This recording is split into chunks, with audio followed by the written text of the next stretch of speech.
Everyone, फिर से और एक नया वीडियो में आप सभी को स्वागत है। तो फिर देख सकते हो मैम आई है हेयर कट करने के लिए। तो आज मैम का हेयर कट करेंगे, आप लोग पूरा वीडियो देखो, अच्छा लगेगा। और फिर चैनल में नए हो तो चैनल को सब्सक्राइब करके बेल नोटिफिकेशन ऑन कर दो। जैसे न्यू वीडियो आएगा तो उसका नोटिफिकेशन आपको मिल जाएगा। और फ्रेंड्स, मेरा इंस्टाग्राम में अभी तक फॉलो नहीं किया तो इंस्टाग्राम का लिंक डिस्क्रिप्शन में है, जाके उधर फॉलो कर लेना। मैं उधर से अच्छा अच्छा रील्स अपलोड करता हूँ। तो चलो मैम का हेयर कट शुरू करते हैं। तो फ्रेंड्स, आप लोग देख पा रहे हो मैंने मैम का हेयर वॉश करके 6 सेक्शन में डिवाइड कर लिया। अभी हेयर को काटिंग करेंगे, अच्छी तरह से कॉम करके हेयर को काट करेंगे। आप लोग हेयर कटिंग का वीडियो देखो।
तो फ्रेंड्स फाइनली आप लोग देख पा रहे हो क्या मैम का हेयर कट कंप्लीट हो गया है। अभी मैम का हेयर को ड्राई करेंगे, हेयर ड्राई करेंगे। आप लोग देखो हेयर ड्राई कंप्लीट हो जाएगा तो आप लोगों को पता चल जाएगा हेयर कटिंग कैसा हुआ है।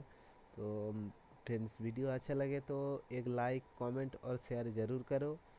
तो चलो हेयर को ड्राई कर लेते हैं।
तो फ्रेंड्स फाइनली हेयर कटिंग और हेयर ड्राई कंप्लीट हो गया है। तो फ्रेंड्स हेयर कटिंग कैसा है आप लोग कमेंट में बताओ। और फ्रेंड्स चैनल को अभी तक सब्सक्राइब नहीं किए तो चैनल को सब्सक्राइब करके बेल नोटिफिकेशन ऑन कर दो। जैसे न्यू वीडियो आएगा तो उसका नोटिफिकेशन आपको मिल जाएगा। तो फ्रेंड्स मिलते हैं अगले वीडियो में, तब तक के लिए बाय बाय, टेक केयर।